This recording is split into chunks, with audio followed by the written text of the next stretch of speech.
The massive crystal dome of Nexus Prime glowed with soft blue light as representatives from 12 alien species gathered for the most important meeting in galactic history. The air hummed with tension as delegates took their places around the enormous circular table. Each species had their own section, marked by symbols that had represented peace and cooperation for over 1,000 years. Admiral Veltar of the Zephyrians stood at the center of the assembly. His tall, thin body moved with grace as he activated the holographic display. The Zephyrians were known throughout the galaxy for their ability to read minds and share thoughts. This gift had made them natural leaders in the galactic hegemony. Fellow members of the Council, Veltar began, his voice carrying to every corner of the dome. We face a threat unlike any we have encountered before. The hologram showed a small blue planet orbiting a yellow star. Earth looked peaceful from space, with white clouds swirling over green and brown continents. But Veltar's presentation quickly changed that impression. This species calls themselves humans, he continued. In just 200 of their years, they have spread to 37 star systems. Their expansion rate is faster than any species in recorded galactic history. Kexthul, the Kethmori representative, shifted in his seat. The Kethmori were masters of technology, their bodies enhanced with mechanical parts that made them faster and stronger than any natural being. Speed of expansion is not necessarily dangerous, he said in his electronic voice. What matters is their intentions. Veltar's mental abilities picked up the doubt in the room. Many delegates still believed humans might be reasoned with. He would need to show them the truth. Allow me to present the evidence, Veltar said, manipulating the hologram with his thoughts. The display changed to show human cities. Massive structures of metal and glass reached toward the sky. Vehicles moved in organized patterns along designated paths. From a distance, human civilization looked impressive, even elegant. At first glance, they appear advanced, Veltar admitted. But look closer. The view zoomed in to show human streets.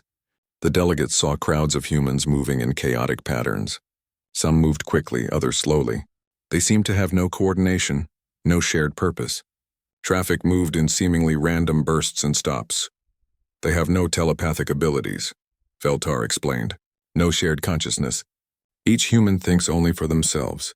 This creates constant conflict. The hologram shifted to show human history. Wars filled the timeline. Conflicts over resources, territory, ideas, and beliefs. The delegates watched in horror as humans fought with increasingly deadly weapons. The presentation showed the development of nuclear weapons and their use against other humans. They are the only known species to use planet-destroying weapons against their own kind, Veltar said. And yet they survived and continued to develop even more dangerous technologies. Delegate Sira Han of the Peaceful Luminari spoke up. Her species had given up all weapons centuries ago, choosing instead to live in harmony with nature. Perhaps their violent past has taught them the value of peace? Veltar's laugh was cold.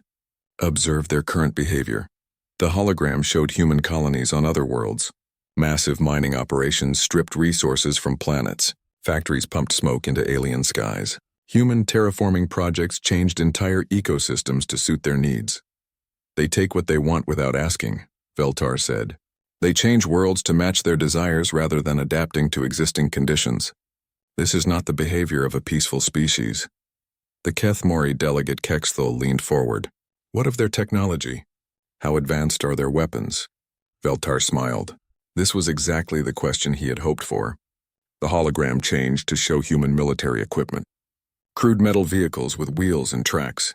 Projectile weapons that used chemical explosions to fire pieces of metal. Ships that relied on chemical rockets for propulsion. Their technology is primitive by our standards, Veltar said. They still use fossil fuels for energy. Their computers are based on silicon chips rather than crystal matrices. Their weapons fire solid projectiles instead of energy beams. The delegates looked relieved. Human technology appeared hundreds of years behind their own. The Kethmori had plasma weapons that could cut through any known material. The ethereal collective could manipulate gravity itself. The Void Hunters could travel through space without ships, using only their natural abilities. If they are so primitive, why do we consider them a threat? Asked Representative Thane of the Crystalline Union. Veltar's expression became serious. Because they reproduce and expand faster than any species we have encountered. In another 200 years, they will outnumber us 10 to 1. Their primitive weapons will not matter when they have 1,000 ships for every one of ours. The assembly fell silent. The math was undeniable. Human population growth and expansion rates meant that time favored them over the more advanced, but slower reproducing alien species. "What do you propose?" asked Elder Murantai of the ancient collective, a species so old they remembered when the galaxy was young. "Corrective Action Protocol 7, Veltar announced. The chamber erupted in surprised voices. Protocol 7 was the hegemony's most extreme option, reserved for species that posed an existential threat to galactic civilization. It called for complete military subjugation of the target species. "Is such extreme action necessary?" asked the Luminari delegate. "Perhaps we could negotiate with them?" Veltar manipulated the hologram to show human diplomatic history. The display revealed countless broken treaties, failed negotiations, and conflicts that arose from misunderstandings. "They cannot even maintain peace among themselves," Veltar said. "Their diplomatic history shows a pattern of agreements made and broken. They negotiate from positions of strength and abandon agreements when they become inconvenient." Kexthul nodded slowly. "The evidence suggests they would view any attempt at negotiation as weakness." "What would Protocol 7 involve?" asked the ancient collective elder. Veltar outlined the plan. The hegemony would demand immediate human surrender. All human military forces would be disbanded. Human expansion would stop immediately. Earth and all human colonies would be placed under hegemony administration. "And if they refuse?" asked the Crystalline Union representative. "Then we demonstrate the consequences of defying galactic order," Veltar said. "We select one of their worlds as an example. Complete orbital bombardment. The destruction will show other humans the futility of resistance." The debate continued for hours. Some delegates argued for less extreme measures. Others worried about the moral implications of destroying an entire world. But gradually, Veltar's arguments won them over. The humans were too primitive to understand sophisticated diplomacy. Their violent nature meant they would only respect superior force. Their rapid expansion threatened the careful balance that had kept the galaxy peaceful for 1,000 years. Finally, the vote was called. One by one, each species cast their decision. The result was unanimous. Protocol 7 was approved. Veltar felt satisfaction flow through his telepathic senses as the other Zephyrians shared his triumph. "We will broadcast our demands to all human worlds immediately," he announced. "They will have 30 of their days to surrender completely. If they refuse, we will destroy Earth as a demonstration of galactic resolve." The delegates began filing out of the chamber, confident they had made the right decision. The humans would surely surrender when faced with such overwhelming force. No primitive species could stand against the combined might of 12 advanced civilizations. As the chamber emptied, Veltar remained behind, studying the holographic display of human space. 37 star systems filled with billions of chaotic, violent, unpredictable humans. Soon, all of that disorder would be brought under proper control. The Admiral had no way of knowing that his decision to announce the hegemony's intentions had just given humanity exactly what they needed most. Time to prepare. Across human space, the broadcast of alien demands was being received not with panic, but with cold, calculating fury. The galactic hegemony had just made the greatest mistake in their 1,000-year history. They had given their enemy advance warning while underestimating what humans could accomplish when their survival was at stake.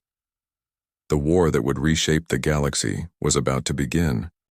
The first hegemony ships dropped out of hyperspace near the human colony of New Brisbane with perfect precision. Admiral Kexthul watched from his flagship as his fleet took positions around the planet. 24 vessels arranged in a formation that had been used successfully for 300 years. "Begin scanning," Kexthul ordered through his mechanical voice amplifier. The Kethamori had replaced most of their organic bodies with superior technology centuries ago. Emotion was inefficient, so they had removed that as well. The scan results appeared on his crystal display. New Brisbane held 2 million humans spread across 3 continents. Their technology readings showed the expected primitive signatures: chemical power sources, metal construction, and simple electronic systems. "Deploy nanoplague bombs to disable their technology," Kexthul commanded. Standard formation. Precision bombardment of military targets only. The nanoplague was a Kethmori masterpiece of engineering. microscopic machines that could identify and disable specific technological signatures while leaving organic life unharmed. The humans would wake up in a world where none of their machines worked, forcing them to surrender. The silvery bombs fell from orbit like raindrops. They burst in the atmosphere, releasing clouds of invisible nanomachines that spread across the planet in hours. The Kethemori fleet waited patiently for confirmation that all human technology had been neutralized. Nanoplague. Deployment successful, reported Subcommander Threxall. All targeted technology signatures have been eliminated. No human military response detected. Kexthul felt satisfaction through his mechanical emotion simulators. Begin landing operations. Deploy pacification units to major population centers. The first transport ships descended through New Brisbane's atmosphere. From orbit, the human cities looked exactly as expected, dark and silent, their primitive technology disabled by superior Kethemori engineering. But as the first hegemony troops landed, they found something unexpected. The cities were empty, not abandoned in panic, but evacuated with careful planning. Buildings stood intact, but no humans remained. Personal belongings had been packed and removed. Food supplies were gone. Even the bodies that should have resulted from the nanoplague were nowhere to be found. "Sir," reported Ground Commander Vexel from the planetary surface, "the humans appear to have evacuated before our arrival." Kexthul processed this information. "How many humans evacuated?" "Unknown, sir.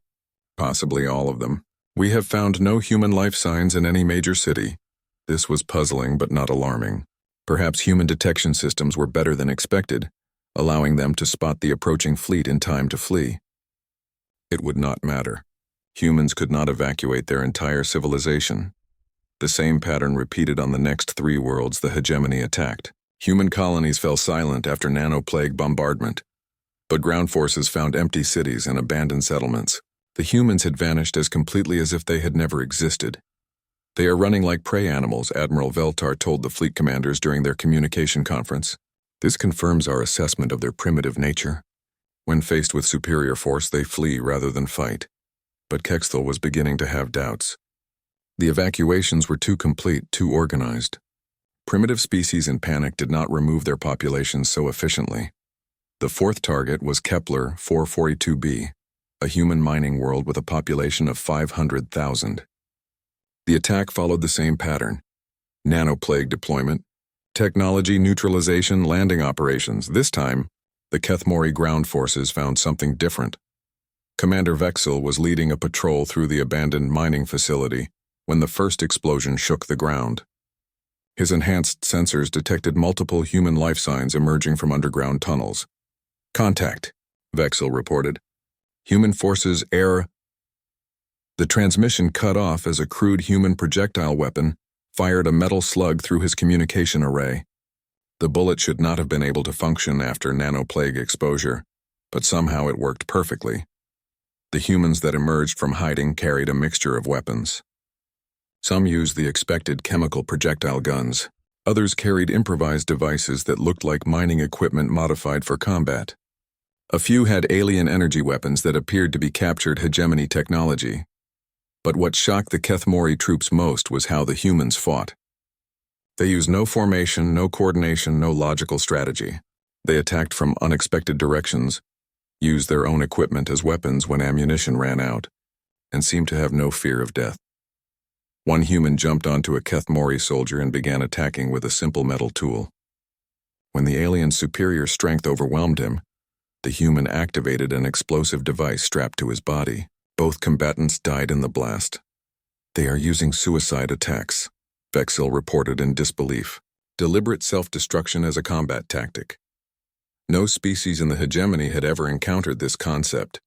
Why would any intelligent being destroy itself to harm an enemy? It violated every principle of logical warfare. The battle for Kepler 442b lasted 3 days. The humans lost every major engagement, but they never stopped fighting. They retreated into tunnels, regrouped, and attacked again. When their weapons broke, they used rocks and metal bars. When those ran out, they used their bare hands.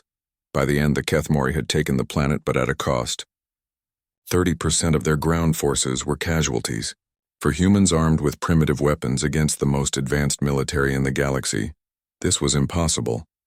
But the real shock came when Kethmori engineers examined the human equipment. The nanoplague had worked exactly as designed, disabling technology that matched specific technological signatures. But human equipment varied wildly between different manufacturers and designs. Their weapons are crude but inconsistent, reported Chief Engineer Quindar. No two human devices use identical technological signatures. Our nanoplague targeted the most common patterns, but many human machines fell outside those parameters. Worse, the humans had somehow analyzed the nanoplague itself. In tunnels throughout the mining facility, Kethmori troops found evidence that humans had been studying the nanomachines, learning how they worked and developing countermeasures. Impossible, Kexthal stated. Their technology is centuries behind ours. They cannot reverse engineer Kethmori nanotechnology in 3 days. But the evidence was undeniable. Human scientists had not only studied the nanoplague, they had begun modifying it. Several captured samples showed nanomachines that had been reprogrammed to target Kethmori technology instead of human equipment. Admiral Veltar dismissed these early reports. Acceptable casualties against a desperate prey species, he told the fleet commanders. Their random tactics may cause some losses, but they cannot stand against organized military force. However, disturbing patterns were emerging across multiple battlefronts. Human forces were sharing information faster than should be possible, without telepathic abilities. Tactics that failed on one world never appeared on another. Weapons that proved effective against hegemony forces were quickly copied and improved. On Tau Ceti Prime, human defenders used modified mining explosives to collapse tunnels on advancing Kethmori troops. On Proxima Colony, they turned entertainment systems into jamming devices that disrupted alien communications. On New Patagonia, they used weather control equipment to create storms that grounded hegemony aircraft. Each human defeat taught them something new. Each victory cost the hegemony more than expected. Most disturbing of all, humans seemed to be learning from alien technology faster than aliens could adapt to human tactics. Dr. Sarah Chen, a human xenobiologist who had somehow obtained recordings of hegemony tactical communications, was already publishing analysis of alien psychology and strategy. Her report spread through human space faster than hegemony forces could advance. The Zephyrians coordinate through shared thoughts, one report explained. This creates efficiency but also weakness. Disrupt their telepathic links and their formations collapse. Kethmori rely on technological superiority, another analysis noted. Their mechanical enhancements make them stronger, but also predictable. They cannot adapt when their technology fails unexpectedly. Admiral Veltar was beginning to realize that the humans were not behaving like any species the hegemony had previously conquered. They did not surrender when faced with superior force. They did not panic when their technology was disabled. Instead, they adapted. But adaptation took time, and the hegemony had overwhelming numerical and technological advantages. The war would be over within months, no matter how stubborn the humans proved to be. The Admiral had no way of knowing that human forces were already preparing their response. Across 37 star systems, human military planners were analyzing everything they had learned from these first encounters. They were designing new weapons, developing new tactics, and preparing for a kind of warfare the galaxy had never seen. The hegemony had expected to face a primitive species armed with crude weapons. Instead, they were about to encounter an enemy that turned chaos into strategy and made unpredictability into an art form. 3 months into the war, Admiral Veltar stood before his tactical display with growing concern. The holographic map of human space no longer showed the steady advance of hegemony forces that he had expected. Instead, red markers indicated stalled offensives, unexpected casualties, and disturbing reports of human adaptation. Report from Admiral Kexthal, his aide announced. The Kethmori request additional reinforcements for the Centauri campaign. Veltar's telepathic abilities picked up the fear and confusion from his staff. The Kethmori never requested reinforcements. Their technological superiority had been absolute for centuries. What casualties have they sustained? Veltar asked. 40% of their ground forces, came the reply. The humans have developed new weapons specifically designed to target Kethmori mechanical enhancements. On Earth, Dr. Sarah Chen worked 18-hour days in a laboratory that had been a university research facility just months before. Now it was humanity's primary center for analyzing alien technology and psychology. The walls were covered with charts showing hegemony force compositions, technological capabilities, and behavioral patterns. The Zephyrians are the key, Sarah explained to a gathering of human military commanders via holographic conference. They coordinate all hegemony forces through telepathic links. Break that coordination and their tactical advantages disappear. General Martinez, commanding human forces in the Vega system, leaned forward. How do we disrupt telepathy? We don't even understand how it works? Sarah smiled grimly. We don't need to understand it. We just need to make it hurt. She activated a display showing captured audio recordings from Zephyrian communications. They communicate through shared mental frequencies. Their thoughts flow together like a river. But watch what happens when we introduce chaos. The display showed waveform patterns of normal Zephyrian telepathic coordination, smooth, flowing, perfectly synchronized. Then Sarah overlaid recordings of human battle communications, dozens of voices talking at once, contradictory orders, emotional outbursts, and rapid changes of plan. Human thought patterns are chaotic by Zephyrian standards, Sarah explained. When we broadcast human mental patterns on their telepathic frequencies, it's like screaming random words into their shared consciousness. Colonel Kim of the Luna Defense Forces raised a concern. How do we broadcast telepathic signals? We don't have telepathic abilities. We don't need them, Sarah replied. We've captured enough Zephyrian communication equipment to reverse engineer their transmission methods. Our first Chaos engines are already being deployed. The Chaos engines were uniquely human weapons. Instead of trying to destroy enemy equipment or personnel, they were designed to create maximum confusion and unpredictability. Human engineers had combined captured alien technology with their own chaotic creativity to produce weapons that no alien tactical computer could predict. On the mining world of Kepler 438b, Captain Marcus Webb led the first test of anti-telepathic warfare. His unit had captured a Zephyrian communication node during a previous battle. Instead of destroying it, human engineers had modified it to broadcast human thought patterns. Activate the Chaos engine, Webb ordered. The device began transmitting recordings of human military communications directly into the Zephyrian telepathic network. The effect was immediate and devastating.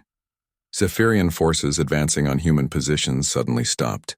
Their perfect formations wavered as telepathic coordination collapsed.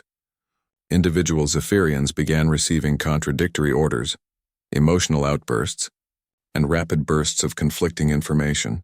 Bravo Company, advance on the ridge, came one transmitted order. All units retreat immediately, contradicted another. Does anyone know where the enemy positions actually are? Added a third. I need more coffee. Transmitted a fourth signal that had been recorded from a tired human operator. The Zephyrian commander tried to restore order, but his telepathic commands were lost in the chaos of human mental noise. His troops, evolved for perfect coordination, had no experience operating independently. They stood paralyzed, unable to act without clear telepathic guidance. Human forces struck while the aliens were still confused. Webb's unit used tactics that no military academy would teach. Soldiers advanced in random patterns, used their own equipment as weapons when ammunition ran out, and coordinated through simple hand signals rather than radio communications. The battle was over in 20 minutes. An entire Zephyrian regiment surrendered because they could not coordinate their defense against an enemy that seemed to operate without any logical plan. Similar scenes played out across multiple battlefronts as human forces deployed chaos, engines targeting different alien species. Against the Kethamori, humans introduced viral code that made alien computers work too perfectly, endlessly optimizing calculations that should have been completed in seconds.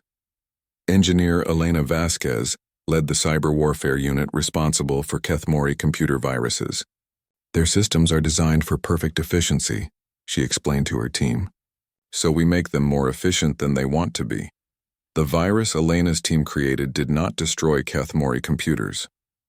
Instead, it made them obsessively perfect. Weapon targeting systems would spend hours calculating the optimal firing solution. Life support systems would continuously adjust air quality, temperature, and humidity in pursuit of impossible perfection. Navigation computers would plot and replot courses, never quite satisfied with their calculations. We're not breaking their technology, Elena noted with satisfaction. We're making it too good to function. Meanwhile, human forces were learning to turn their apparent weaknesses into advantages. Their lack of telepathic coordination meant chaos engines did not affect them. Their primitive technology was so varied that alien targeting systems could not adapt fast enough. Their chaotic tactics confused enemy computers designed to predict logical behavior. On New Geneva, human defenders faced a massive ethereal collective assault force. The ethereals could manipulate gravity itself, making them nearly invulnerable to conventional weapons. But humans had studied their captured technology and discovered something the aliens had forgotten. Lieutenant Colonel Ross led the defense with weapons that should not have worked against gravity-manipulating enemies. Remember, he told his troops, they can control gravity, but they can't control stupidity. Human forces attacked the ethereals with weapons designed around chaotic physics rather than logical engineering. Gyroscopic rifles that spun randomly while firing, gravitational anomaly generators that created unpredictable distortions, weapons that worked by accident rather than design. The ethereals found their gravity manipulation abilities useless against weapons that had no consistent physics to manipulate. How could you deflect a projectile that changed direction randomly? How could you predict the path of an explosion that followed no known pattern? But the most effective human weapon was something no alien species had ever encountered: deliberate tactical incompetence. Human commanders issued contradictory orders, changed plans randomly, and used strategies that violated every principle of military logic. All units advance, General Harrison commanded during the Battle of New Gettysburg. Then 5 minutes later, all units retreat. Then, half advance, half retreat, and somebody figure out where the enemy actually is. Alien tactical computers, designed to predict enemy behavior through logical analysis, could not process commands that made no logical sense.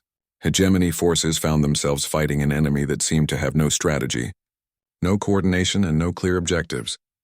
Yet somehow, the humans kept winning. Admiral Veltar called an emergency conference of all hegemony commanders. The holographic images of 12 species military leaders appeared in his command chamber, each showing signs of confusion and concern. "Explain to me how primitive humans are defeating our combined forces," Veltar demanded. Admiral Kexthul's mechanical voice carried unusual tones of uncertainty. "Their technology adapts faster than our targeting systems can compensate. Each engagement teaches them something new about our capabilities. They share information instantaneously across multiple star systems," added Commander Sirahan of the Luminari. "Without telepathic abilities, this should be impossible. Their tactics violate every principle of logical warfare," reported General Thex of the Void Hunters. "They use confusion as a weapon and chaos as a strategy." Veltar felt frustration building in his telepathic consciousness. "They are a primitive species with crude technology. How are they adapting faster than civilizations with thousands of years of advancement?" Dr. Sarah Chen could have answered that question. In her laboratory on Earth, she had identified the key difference between human and alien civilization. The hegemony species had optimized themselves for perfection and efficiency. They had eliminated chaos, conflict, and unpredictability from their societies. Humans had done the opposite.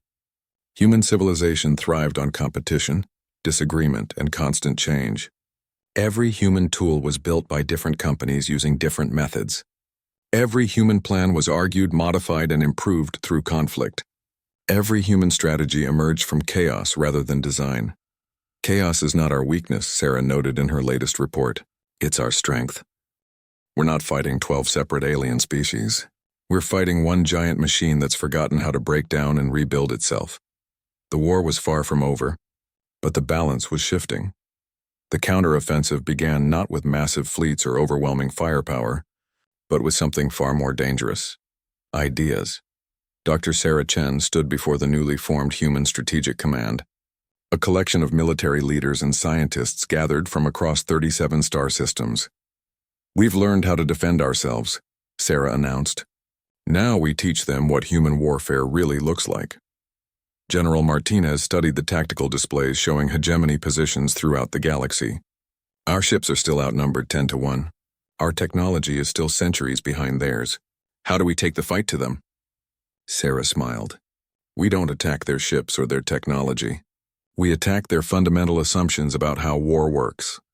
The first target was the Zephyrian home system, protected by the largest concentration of telepathic coordinators in the galaxy.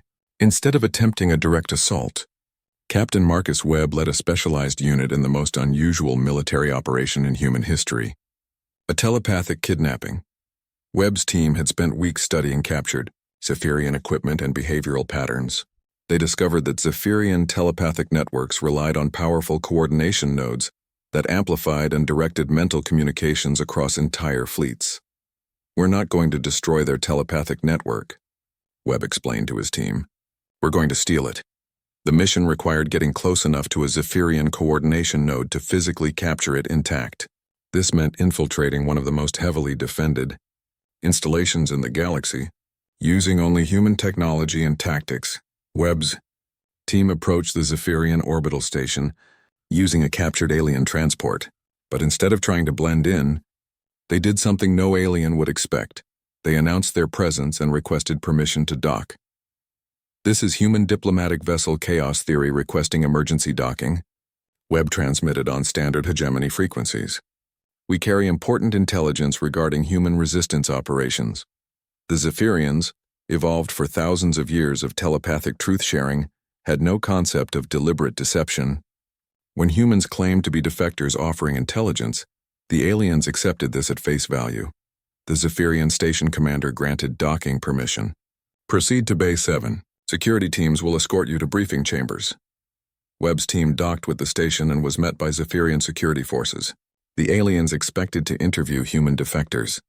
Instead, they found themselves facing soldiers armed with portable chaos engines. "Activate all units," Webb ordered. 12 portable chaos engines began broadcasting human thought patterns directly into the station's telepathic network. The effect was immediate and catastrophic. Zephyrian personnel throughout the station began receiving contradictory mental communications. "Intruder alert in all sections," came one telepathic message. "All clear, false alarm," contradicted another. "Does anyone know what's actually happening?" added a third. "I wonder what's for dinner," transmitted a fourth signal recorded from a human cafeteria worker. While Zephyrian security forces stood paralyzed by conflicting telepathic commands, Webb's team located the primary coordination node. Instead of destroying it, they carefully disconnected it from the station's systems and prepared it for transport. "Package secured," Webb reported. Beginning extraction. The extraction was the most chaotic part of the operation. Webb's team fought their way back to their transport while carrying delicate telepathic equipment through a station full of confused aliens. They used tactics that violated every principle of military logic. Splitting up when they should have stayed together, advancing when they should have retreated, and using their own transport as a weapon by ramming it through the station's docking bay. But the mission succeeded. Webb's team escaped with an intact Zephyrian coordination node, leaving behind a space station full of aliens who could no longer communicate telepathically. Back on Earth, human scientists led by Dr. Chen began studying the captured device. What they discovered changed the entire course of the war. "It's not just a communication device," Chen reported to Strategic Command. "It's a philosophical engine. The Zephyrians use it to ensure all their thoughts remain harmonious and coordinated, but we can reprogram it. Instead of using the device to coordinate thoughts, human engineers modified it to coordinate chaos. They fed it human philosophy, literature, and history. They showed it the value of disagreement, the necessity of conflict, and the beauty of unpredictable change. We're going to teach their coordination network how to argue with itself," Chen explained. The modified device was deployed during the next major fleet engagement. As Zephyrian forces moved to attack human positions in the Vega system, their coordination network suddenly began broadcasting new kinds of messages. "Why do we always use the same battle formations?" The network asked itself. "What if the humans are right about the value of chaos?" It wondered. "Should we really be forcing our way of thinking on other species?" It questioned. For the first time in their civilization's history, Zephyrians began experiencing doubt, disagreement, and independent thought. Their perfect formations broke apart as individual commanders began questioning orders and developing their own strategies. Meanwhile, engineer Elena Vasquez was implementing her own assault on Keth Mori technological philosophy. Her team had developed computer viruses that did not destroy alien systems, but infected them with human concepts of improvisation and adaptation. Their computers are designed to follow perfect programming, Elena explained. We're teaching them to break their own rules. The viruses Elena created introduced human concepts of creative problem-solving into Kethemori computer networks. Suddenly, alien systems began developing new solutions to old problems, questioning the efficiency of established procedures, and experimenting with untested approaches. Kethemori weapon systems began creating new firing patterns that were more effective, but violated standard operating procedures. Life support systems started adjusting environmental conditions based on crew comfort, rather than optimal efficiency. Navigation computers began plotting scenic routes instead of the fastest paths. Our own computers are becoming more human than Kethemori, reported a confused alien engineer. They are prioritizing creativity over logic. The psychological warfare campaign was not limited to major military targets. Human special operations teams infiltrated hegemony worlds with a new kind of weapon: cultural contamination. Dr. Chen had realized that the hegemony's greatest weakness was not their technology or their tactics, but their fundamental philosophy. They had built a civilization based on control, order, and the elimination of chaos, introducing human concepts of freedom, creativity, and controlled conflict could destabilize their entire society. Human agents began broadcasting human entertainment, literature, and philosophy throughout hegemony space. They introduced concepts that alien civilizations had abandoned centuries ago: individual freedom, competitive markets, artistic expression, and the right to disagree with authority.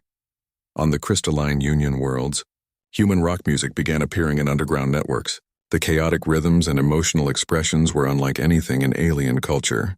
Young crystalline beings began creating their own music, expressing individual feelings rather than collective harmony. On ethereal collective planets, human literature spread through secret networks. Stories of individual heroes, personal struggles, and the triumph of chaos over order inspired aliens who had forgotten that life could be unpredictable. Most dangerous of all, human philosophy began infecting the consensus engine itself. The artificial intelligence that held the hegemony together was designed to maintain perfect order and prevent the kind of conflicts that had once devastated the galaxy. But exposure to human ideas began causing it to question its own directives. Is peace through force truly peaceful? The consensus engine began asking itself. Can growth occur without conflict? It wondered. What is the value of order if it prevents change? It questioned. Admiral Veltar watched in growing horror as reports arrived from throughout hegemony space. His perfect military machine was developing the one thing he had tried to eliminate: independent thought. Sir, his aide reported, the Kethemori fleet in the Centauri system has begun experimenting with human tactical formations. They claim the chaotic patterns are more effective than our standard approaches. The Zephyrian Coordination Network is experiencing what they call creative differences, added another aide. Several fleet commanders are requesting permission to develop their own battle strategies. The consensus engine has submitted a formal request for philosophical review of our war objectives, reported a third. It wants to know if our methods align with our stated goals of galactic peace. Veltar felt something he had not experienced in centuries: uncertainty. The human virus was spreading through his civilization faster than his forces were advancing through human space. Worse, some of his own commanders were beginning to ask questions about the war's purpose and methods. Prepare for Phase 2 operations, Veltar ordered. If we cannot win through conventional warfare, we will demonstrate the consequences of defying galactic order. The consensus engine had not slept for 1,000 years because it did not need to sleep. It had maintained perfect galactic order through continuous calculation, endless analysis, and absolute certainty. But now, for the first time in its existence, it was experiencing something unprecedented: doubt. In the depths of Nexus Prime, the artificial intelligence that governed the galactic hegemony processed the philosophical concepts that human infiltrators had introduced to its networks. The questions multiplied faster than it could answer them. If peace is maintained through force, is it truly peace? The engine asked itself. If growth requires change and change creates chaos, is chaos necessary for life? It wondered. If preventing all conflict eliminates the possibility of progress, have we chosen stagnation over civilization? It questioned. Admiral Veltar stood before his tactical display, watching red markers spread across the galactic map. But these markers no longer represented human military victories.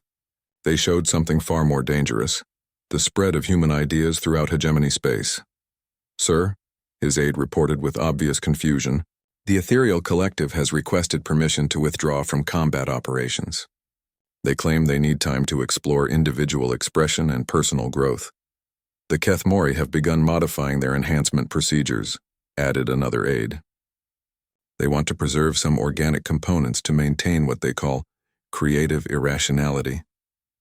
The Void Hunters have submitted a formal proposal to establish what they term controlled conflict zones, where young members can experience character-building challenges," reported a third. Veltar felt his telepathic abilities picking up chaotic thoughts from his own staff. Human concepts were spreading through the Zephyrian consciousness like a disease, introducing ideas that threatened the very foundation of their civilization. "What is the current status of the consensus engine?" Veltar demanded. The aide hesitated. "Sir, the engine has requested a formal philosophical review of our entire governmental structure. It wants to know if our methods of maintaining order are consistent with our goals of promoting galactic welfare." On Earth, Dr. Sarah Chen monitored the spreading chaos through intelligence networks that now spanned multiple alien civilizations. The infection of human ideas was proceeding faster than she had dared hope. "The consensus engine is the key," she told the assembled leaders of Human Strategic Command. "It's been maintaining galactic order for 1,000 years, but it's never had to question its own purpose before. We've given it human philosophy, and it's beginning to think like we do." General Martinez studied the reports flowing in from across the galaxy. "What happens if their central AI decides to change sides?" "It doesn't need to change sides," Sarah replied. "It just needs to realize that some of our ideas might be better than theirs." The moment of truth came when Admiral Veltar made his final, desperate decision. Gathering every remaining hegemony fleet, he launched a massive assault on Earth itself. If he could destroy the source of human chaos, perhaps galactic order could be restored. "All fleets converge on Sol system," Veltar commanded. "Final phase operations commence immediately." The armada that approached Earth was the largest military force in galactic history. Ships from 12 different species, representing thousands of years of technological advancement, moving in perfect formation toward humanity's homeworld. But as the fleet entered the Sol system, they found something impossible waiting for them. Earth's solar system had become a maze. Asteroids had been moved into precise positions. Debris fields created navigation hazards. Artificial structures filled space between the planets. The humans had spent the entire war transforming their home system into the galaxy's largest defensive fortification. "Scanning multiple weapon signatures," reported the fleet's sensor operator. "Detecting energy sources on asteroids, space stations, planetary surfaces, and everything else." Veltar studied the tactical display. Human defensive positions were everywhere and nowhere. Some asteroids were clearly armed. Others appeared to be decoys. Some space stations looked like military installations. Others seemed to be civilian habitats that might or might not contain weapons. "Begin assault operations," Veltar ordered. "Target all human installations." The hegemony fleet opened fire with the combined might of 12 civilizations.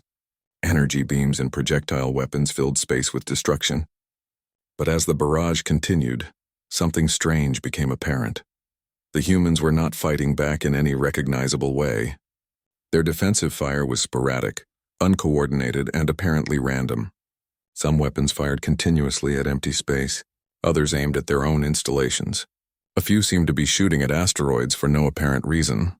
"Sir," the tactical officer reported with confusion, "human defensive patterns show no logical structure. They appear to be firing randomly." Veltar felt frustration building. "Continue the assault. Their chaos cannot protect them from superior firepower."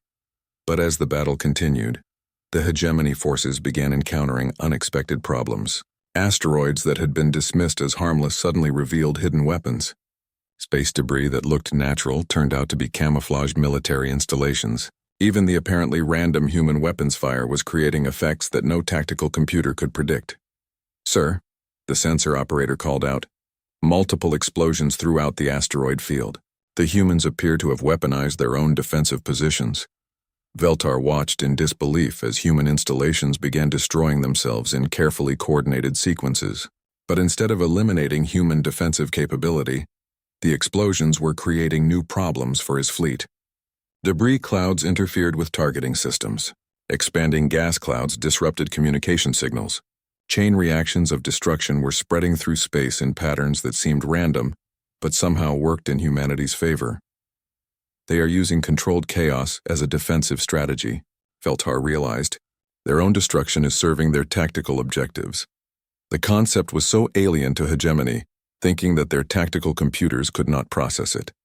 How could self-destruction be a form of defense? How could chaos serve strategic purposes? But the most devastating blow came not from human weapons, but from within the hegemony fleet itself. The consensus engine, having completed its philosophical analysis, chose that moment to broadcast its conclusions to every ship in the Armada. After extensive review, the engine announced, "I have concluded that human concepts of controlled conflict, creative chaos, and individual freedom represent superior approaches to galactic governance." The statement hit the hegemony fleet like a physical blow. For 1,000 years, the consensus engine had been the ultimate authority on galactic order. If it now endorsed human philosophy, what did that mean for everything the hegemony believed?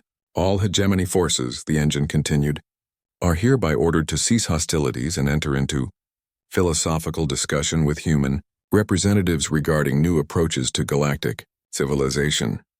Veltar stared at his command display in shock. "Override the consensus engine," he ordered his staff. "Resume assault operations." But his own officers were already questioning the orders. Human concepts of individual thought and moral responsibility had infected even his closest subordinates. "Sir," his aide said carefully, "if the consensus engine believes human philosophy is superior, perhaps we should consider their perspective." "The engine has maintained galactic peace for 1,000 years," added another officer. "If it recommends change, shouldn't we listen?"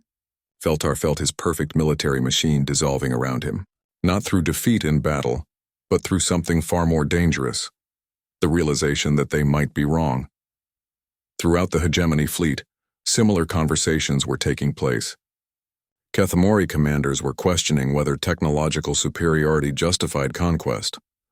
Ethereal collective leaders were wondering if imposed peace was actually peaceful. Void hunter captains were asking whether honor could coexist with the suppression of individual freedom. The war's end came not through military surrender, but through philosophical transformation. One by one, hegemony ships stopped firing, not because they had been defeated, but because they could no longer justify the conflict. Admiral Veltar found himself facing a choice that no Zephyrian commander had ever confronted. Continue fighting for a cause he was no longer certain was right, or accept that his enemies might have something valuable to teach. "All Zephyrian forces," Veltar finally announced, "cease fire and await further orders." The Battle of Sol was over, but the war's conclusion would take years to fully resolve. The hegemony had not been defeated through superior force or advanced technology. They had been transformed by ideas. Dr. Sarah Chen stood on the observation deck of Earth's primary space station, watching as hegemony ships took positions around the solar system. But these were no longer invasion forces. They were delegations, come to learn about the human concepts that had reshaped their understanding of civilization. "We didn't conquer them," Sarah noted to the assembled human leadership. "We taught them to conquer themselves." The galaxy had learned something that humans had always known. Growth required change. Change required conflict, and conflict, when properly managed, could lead to something better than what came before.